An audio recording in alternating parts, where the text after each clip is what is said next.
Well, here we are in Lake George, New York. The first leg of our tour of Maine, New Brunswick, Prince Edward Island, and Nova Scotia, all those being in Canada. Lake George, of course, is in New York in the United States. Lake George is nicknamed the Queen of American Lakes. It's a long, narrow lake located at the southeast base of the Adirondack Mountains in the northeastern portion of the United States of America's New York. It lies within the upper region of the Great Appalachian Valley and drains all the way northward into Lake Champlain and the St. Lawrence River drainage basin. The lake extends about 32.2 miles on a north-south axis. It's 187 feet deep and ranges from 1 to 3 miles in width. The lake was originally named by local Native Americans. They called it Andiatarocta, but that was not a word that seemed to stick. So we camped out at this lake, and it was a beautiful place to camp, and we rented a boat, a motorboat, and toured around the lake. There was no dearth of good places to eat and things to do. But now we're moving on, heading further north into Maine. And these are the waters of Gulf Haggis. It's a gorge located in the mountains of the northern Maine woods and is often referred to as the Grand Canyon of Maine. The west branch of the Pleasant River cuts through the earth for 3 miles, creating a vertically walled slate gorge with numerous waterfalls. We hiked up here and enjoyed this waterfall. My wife and kids decided to don bathing suits and get in this water. So cold. They said it was so cold.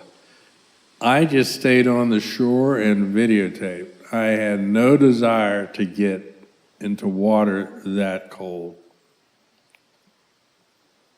But that's okay. One thing to note when you're on the way, let's stop and listen here for a minute.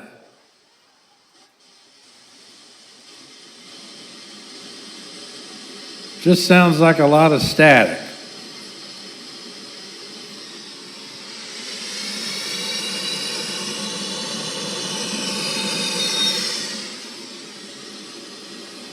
But anyway, what I was going to say, to get here, you have to drive on privately owned dirt roads the logging companies own. Now, when a logging truck is barreling down on you, coming really fast, fully loaded in the middle of the dirt road, you don't blow your horns and blink your lights. You pull to the side because they have the right of way. And that's just a forewarning for any of you who decide to go to this place.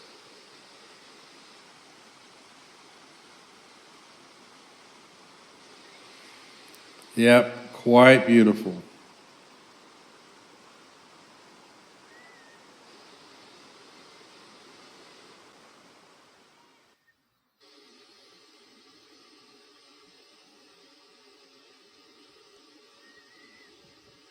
It's quite the gorge, isn't it? I guess you could say it's gorgeous. Now here we are, much further north. We have made it into Canada. We are in New Brunswick. I edited out the part where we were in Maine and I was climbing Mount Katahdin. That's another video to watch. But we're looking at the Bay of Fundy here. Yeah, and I'll put a link into my mountain climbing video. Mount Katahdin being the northern terminus of the Appalachian Trail.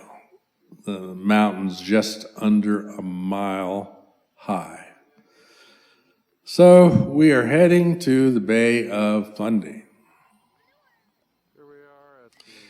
In 1975, the Guinness Book of World Records listed the Burnt Coat Head in the Bay of Fundy's Minas Basin as the site of the world's greatest average tide of 47 feet, with an extreme range of almost 54-foot change in tide. Now, the Bay of Fundy is fed by 100 billion tons of water, and these tides expose over 80,000 hectares of invertebrate-rich mudflats when they retreat. Not only is the Bay of Fundy famous for high tides, and its shoreline cliffs are actually home to the world's most complete fossil record of life from 300 million years ago. That makes it one of the UNESCO World Heritage Sites and a global geopark. So what looks like maybe you would think is a river flowing, when you look at this sometimes, it is actually the tide coming in. The water movement is quite visible. Some people doing sea kayaking, coming in with the tide. Now we hung out here taking in and filming this high tide, so we could come back later and see the area at low tide.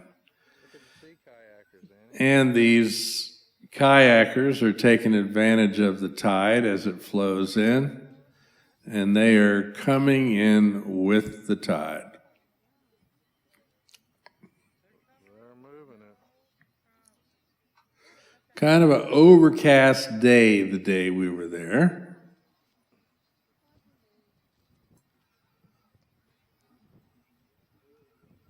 But a relaxing day, a typical relaxing vacation day. I was not tent camping on this vacation. I actually bought a pop-up, haul it behind your van camper, which took 15 minutes to set up. My kind of camping. Now, on a road on the way to Cape and Range, we came across this female moose, a cow. I did not see any young anywhere, and we did not see any bull moose at all. But it was a pretty huge beast, not worried about us at all. I had zoomed in on the animal. I was not going to actually get this close and film. Yeah, I see you, buddy. Check you later. But she seemed totally unconcerned about us being there.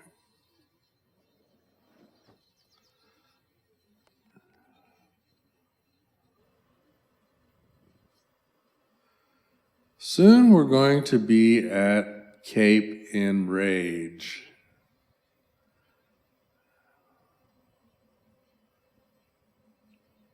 And here we are, not too far away from Cape and Range.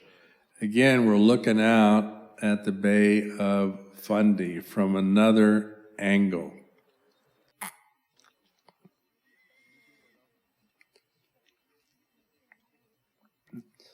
I like to stop along the way and take videos for memory's sake. Drove my kids crazy.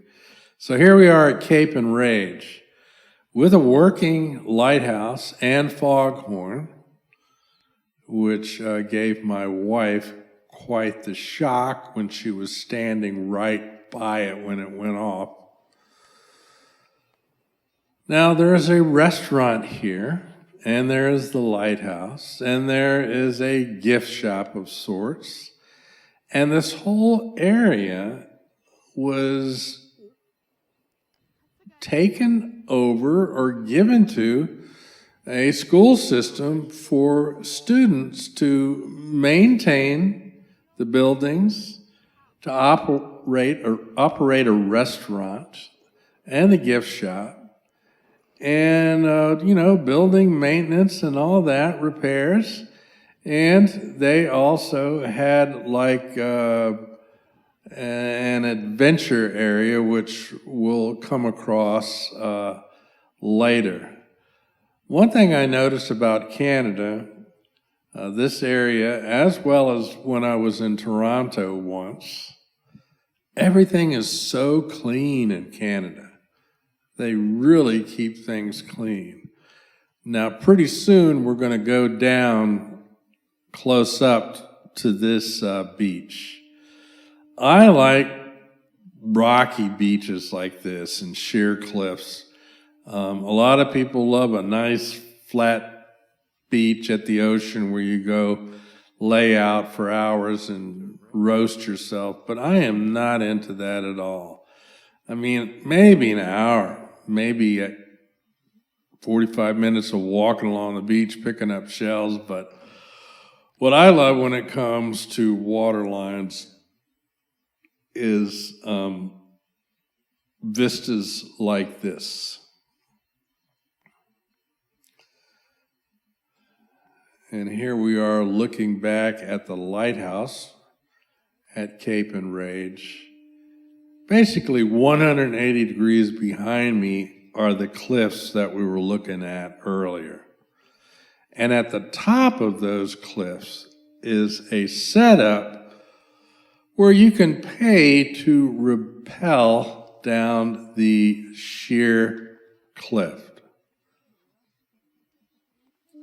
There's the foghorn. Well, there was a little bit of it. Up there. Bethany wants to repel. So up at the tippy top, we're going to see the platform where people rappel down from. I don't get it. I was never into rock climbing like walls and never into rappelling. Now, I had climbed Mount Katahdin the day earlier, the day before this, the 13-hour trip, and there's like 85 steps to come down. And it was murder on my calves walking down those steps, but I made it. Now we are, someone up there is getting ready to rappel down, and they're being given instructions of, you do this, we do this. Here is how you use this, that, and the other. And there's the person rappelling down. Got a lot more nerve than I do. Now, at a certain point, you can see that the rock that they're rappelling themselves down on and standing on, it stops. And you have a sheer cliff that cuts back inward towards itself. So they are going to be in a free fall, so to speak, here directly when they do their rappelling. Again, not for me.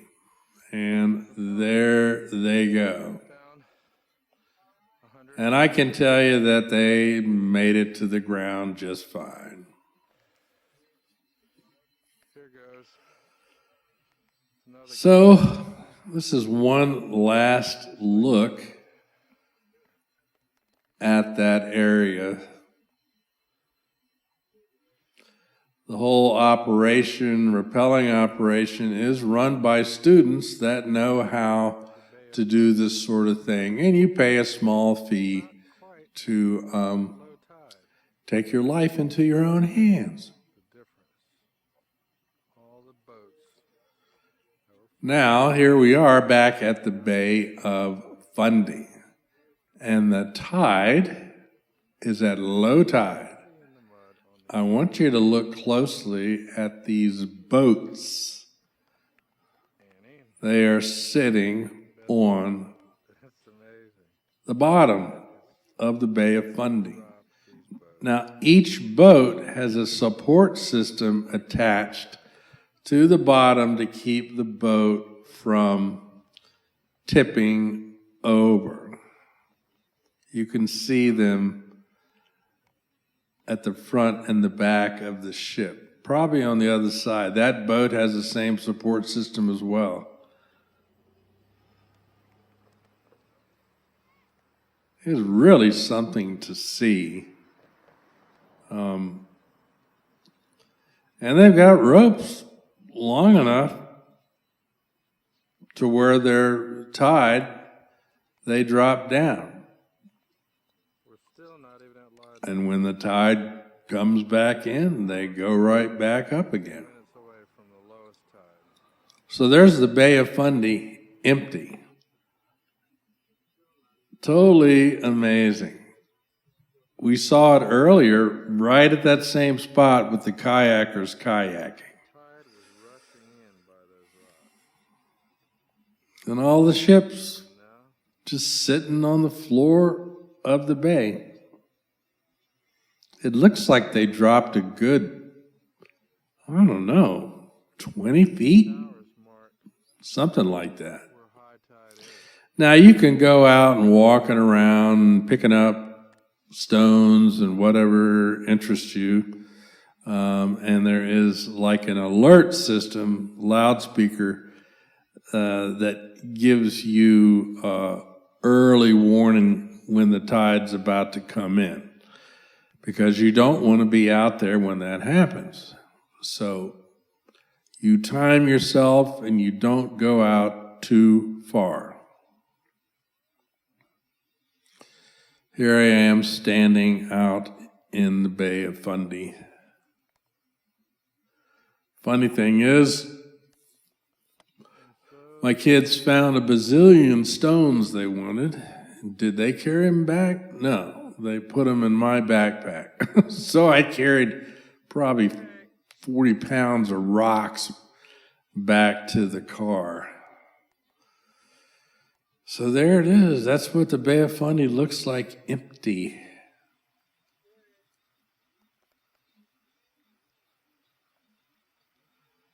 The sun was getting low in the sky when we were out there. It's truly a beautiful sight to see. You know, you can watch this video and get an idea, but I encourage you to go out and see it for yourself. Do New Brunswick, do Prince Edward Island, and do Nova Scotia. So your time is limited. If we're going to get down there. It's worth it. Now here is a place called the Hopewell Rocks. They're also called Flower Pot Rocks, or simply the Rocks. They are rock formations that are known as sea stacks, caused by tidal erosion. So this is the Hopewell Rocks Ocean Tidal Exploration Site at the Hopewell Rocks Provincial Park in New Brunswick, Canada. And they stand between 40 and 70 feet tall. Now, when I went and followed the Niagara Escarpment once, driving from Niagara Falls all the way up to Lake Huron, there was an island like this up in those Great Lakes with the same type erosion, and it was called Flower Pot Island. And you took a ferry boat that took you out there and left you for the day to explore, and then you had to be at the docks at the right time to be taken back. I love geological structures like this. If you watched any of my other videos on my channel, you will hear me talking about the geology of this and the geology of that. I have no idea what these rocks are made of. They don't look like slate. They had more of a reddish, muddy cast to them. So that makes me think they're a type of sandstone mixed with iron. You see, they look muddy. They don't look bright, but you can see striations in the stone, areas of more resistance to erosion than another area. I have no idea how old the Hopewell rocks are. But again, it's low tide, which is when you want to visit the Hopewell rocks, so you can walk around and rock out with the rocks and plants on the top. How cool is that? You kind of felt like a little munchkin or a little teeny person walking around these things, like in some fantasy place, because you don't see structures like this very often. This is quite unique. Well, part 1 is just about over. Stay tuned for parts 2 and 3.